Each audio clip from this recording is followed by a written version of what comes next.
ጽናት 67 ተለቀቀ። በጣም ያሳዝናል። የኪራ እናት ከዚህ ዓለም ተለየች። ተሰባስበው እነ ሰኒ እነ ምሩ እነ ናሆሚ እነ ኪራ እነ ፂ ድሮ በእኛ ጊዜ እንግዲህ አስቀምጦ ደረቅ ጥብስ ሸተተኛ አላልኳችሁም ነበረ አለች ሰኒ። ይኸው ስጋችንን ሲዘረዝሩ ናሆሚ እናንተ ምናችሁ ይዘረዘራል። ምሩዬ ዋ ፍቅር ከጠገብ ነኝ አለችው እና ልዘረዝር እና እንዴት ነው አባቢ አለ ናሆሚ። መቼ አሁን ነው? አይ ነገር ምን አይነት ነው ሲያስጠላ በእናትህ። ምሩዬ ሳቀች። ኪራም ገረመውና ሳቀ። ደስታ ነው አለ። እንደውም እነግራቸዋለሁ ብዬ ረስቼ ቤት ውስጥ ካምፓይን ላዘጋጅ። እንዴ ቤት ውስጥ? አዎ ምን ነው እሳት አደጋ ስራ ፈታ አልከሳ አለች ሰኒ። ቤት ውስጥ ያለ መጥረጊያ መወልወያ እንዳለ ሰብሬ ላቃጥለው ነው። ለምን አለች። ይኸውላችሁ ልክ ቤት ስገባ ሶፋ እየጎተተች እየወለወለች ይኸውላችሁ ይሄ ልጅ እቺ ልጅ ከመታሟ በፊት መወልወያ መጥረጊያ ሰባብሬ እመጣለሁ ነው። ከዚህ በኋላ እኮ እንደዛ አላደርግም አለች። ወይ ለምን ከረሚላ አገዛላትም ማለት ሰኒ። ለምን ሲባል ሰው እንዴት ሶስተኛ ሱፍ ይዞ ይመጣል? ከቀሚስ ስር አልደረበው ወይ በምታቃጥሉት መጥረጊያ አቆመዋለሁ እንጂ አለች ሰኒ። እሱ ኪራ እነግርሃለሁ እያልኩኝ አለች። ምን የ80 40 80 የሚሆነው ከሁለት ቀን በኋላ ክብሮምን ለምን ሁለተኛም ሴት አታደርገውም አለች። በቃ የገጠሩን ተረዘናል እዚሁ ልታገኝ ነው አለች። ከዛም ክብሮም መጣ። ይኸው መጣ አሉ። እንዴት አለ። ተሳሳቁ እና ሰኒ የሚዜ ሱፍ አንጥታልሃለች አለ ናሆሚ።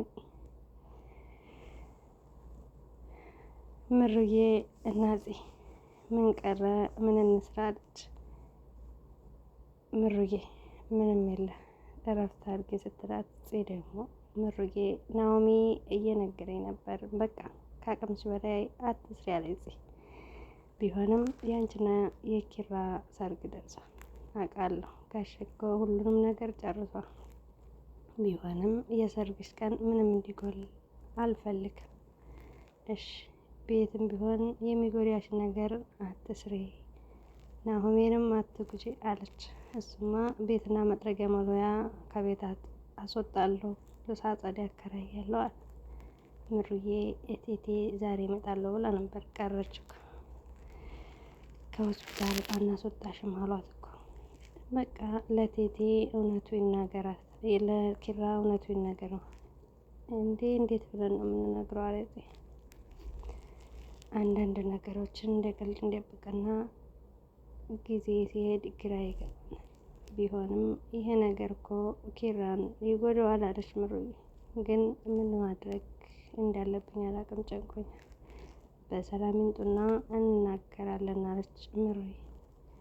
ዋናው እግዚአብሔር እሷን ስለሚያርጋት እንጂ ከሰርጉ ወዲህ ማንም የሚናገር አይመስለኝም ነበር።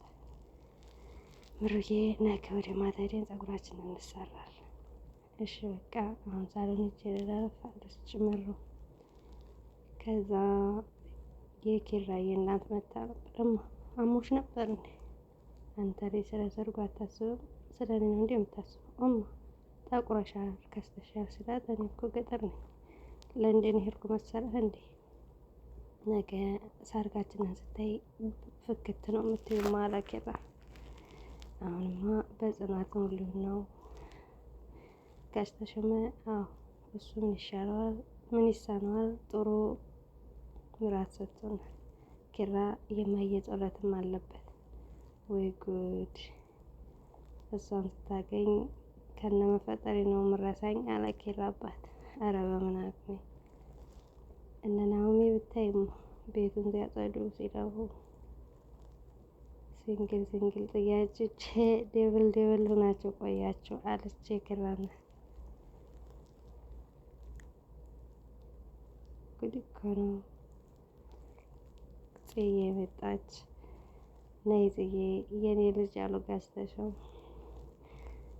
ኪራ ብድግ ብሎ እማ ለዘመናት ስጠብቂው ህልምሽ አሁን እውን ሆኗል አለ። ምንድን ነው አሉ የኪራና እማ ላገባ የምፈልገው የህይወት አጋር ጽናት ሆናለች። ጾረት ይሰምራል።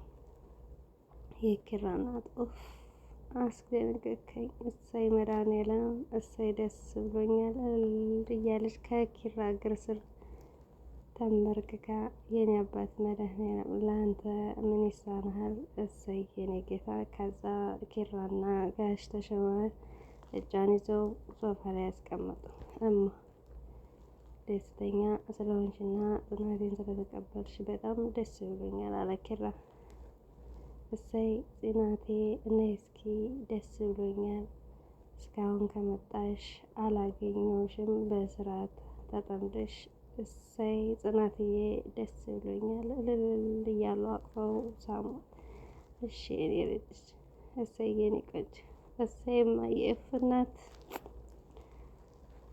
ልጅን አደራ ላንቺ ነው አደራ የምሰጠው አሉ። ጽም እሽቴ እንዴ እማ ስንብት አስመሰልሽው እኮ ናቀፈኝ አሉ የኪራና።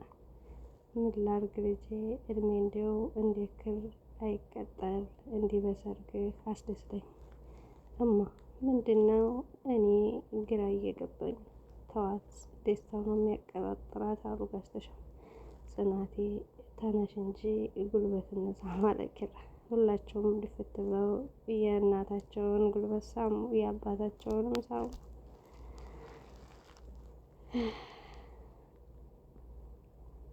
ልጆቼ ተባረኩ፣ ትዳራችሁ ሙቅ፣ ቤታችሁ ሙቅ፣ ውለዱ ክበዱ፣ ቤታችሁ የአብርሃም የሳራ ቤት ይሁን፣ ቤታችሁ ፍቅር ይግባ፣ ሰላም አትጡ፣ ውለዱ ክበሩ አለ ጋሽ ተሾመ። ተባረኩ አሉ። ቁጭ በሉ።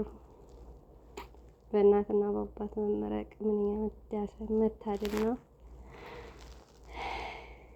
የኪራና ጽናቴ ክሮቤልን ላንቺ ነው አጸዳ አደራ የምሰጠው እቴትዬ።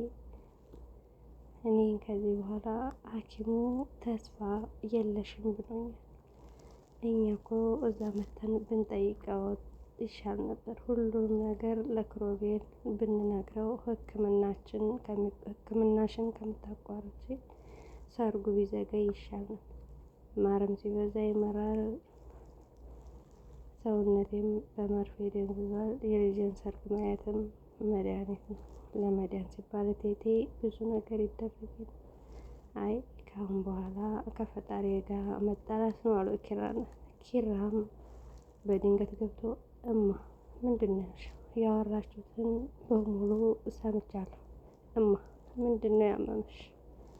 ሲጀመር በዚህ ቀን ሰርግ ሲለኝ አባ የሆነ ነገር እንዳለ ጠርጥሬ ነበር። እማ ምንድን ነው የተፈጠረው? ውይ ልጄ የፈራው ሰዓት ደረሰ አሉ የኪራ እናት። ጋሽ ተሾመ መጥተው ምንድነው የምትጨቃጨቁት? በሰርጋችሁ ዋዜማ የምን ጭቅጭቅ ነው አሉ። አባ እማት ነበር አይደል? ቆይ ለምንድን ነው ሁላችሁም እየደበቃችሁ? በቃ ኪራ ተረጋጋ። ጽናት ዝም በይ እዚህ ውስጥ እንዳትገቢ አለ ኪራ። እንዴት ነው የምረጋጋውማ? ቆይ እኔ ምን ጎደለኝ? እንደምትፈልጊው ልጅ አይደለም። እኔ እኮ የተፈጠረው ነገር ሳላቅ ለደስታዬ ሽር ጉድ ስል ነው አይደለም ልጄ ስለመሳሳለ ነበር። ልጄ እናትህ የጭንቅላት ካንሰር ታማሚ ናት አሉ ጋሽ ተሾመ። 3 አመት ሙሉ ላንተ ደብቃ ተሰቃይታለች። አሁን ግን ተሸንፋለች አሉ። ኪራም እኛ ምንም እሷ ምንም አላደረገችም፣ እኛንን ዝም በይ ያልናት ወይኔ ያለ ኪራ ሀዘናችሁን ለመካፈል ህመምሽን ለመካፈል ምን ያንሰኛል? ለምን ቆይ ከሰው ያነስኩ እንደሆንኩ እንደሚሰማኝ ለምን አያርጋላችሁ? ንገሪኝማ ልጄ እባክህ አታስጨንቀኝ። እማ አቃተኝ ህመምሽን ስደብቅኝ ምን አንሶኝ ነው? ኪራ ልጄ እናትህን አታስጨንቃት አሉ ጋሽ ተሾመ። እና እንዴት ልረጋጋ አለ ኪራ። እናቴ ታማ እየተሰቃየች እኮ ሰርጌ ልታበላኝ ነበር። እኔ እሱን ማየቴ ህልሜ እንዲሁ ታውቃለህ። ኪራ በቃ ተረጋጋና ወደ ውስጥ ግባ፣ ጽናት ዝም በይ ብሎ ጮኸ። ሁላችሁም አስመሳዮች ናችሁ። ለእኔ ብታዝኑልኝ ነበር እንዲህ አይነት የአእምሮ ቁስል አሰጡኝም ነበር። ዝም በይ ብሎ ፄን በጥፌ መታት። እፎይ! ከዛም የኪራ እናት ወደቁ። እማ አምቡላንስ ጥሩ። በዛው የኪራ እናት ከዚች ዓለም ተለየች። ካንሰር የሚባል በሽታ እንኳን ለወዳጄ ለጥላቴ አይስጠው። እኔም ነሐሴ 12 ነበር ወንድሜን በዚህ ክፉ በሽታ ያጣሁት። ይሄ ድራማ ቢሆን ለእኔ ግን በጣም ትልቅ ቁስል ነው የሆነብኝ። ጋሽ ተሾመ አስቱዬ እንዴት ጥለሽኝ እንዴት አስችሎሽ ሄድሽ? ያላንቺ እኮ ሁሉም ነገር ባዶነት እንደሆነ ታውቂያለሽ። አረ እንዴት አስቻለሽ ውዴ አሉ ጋሽ ተሾመ። ምን አባቴ ላድርግሽ? ቦታ አልቀይርሽ የሚቻል ነገር አይደለም አስቱዬ። እንደፈራሽው ደስታሽን ሳታዩ ሄድሽ። የልጄን ዓለም እንዳልሽ ይችን ዓለም ተሰናበትሻት አይደለም። ብቻ እግዚአብሔር ይሄን ክፉ በሽታ ከዚህ ምድር ያጥፋልን። በጣም እየተስፋፋና ብዙ ህይወትን እየቀጠፈ ነው ያለው። እኔም የምዛዛለት ወንድሜ ይሄስ ድራማ ነው መቼም እግዚአብሔር ይመስገን፣ ግን አስለቅሶኛል፣ አሳዝኖኛል። ግን የእናቴን ልጅ ወንድሜን ያሳጣኝ ካንሰር የሚባል በሽታ ነውና ይሄ በሽታ እኔ እንጃ ሁሉንም ሰው ህይወት እየቀጠፈ ነው ያለውና ፈጣሪ በቃችሁ ይበል።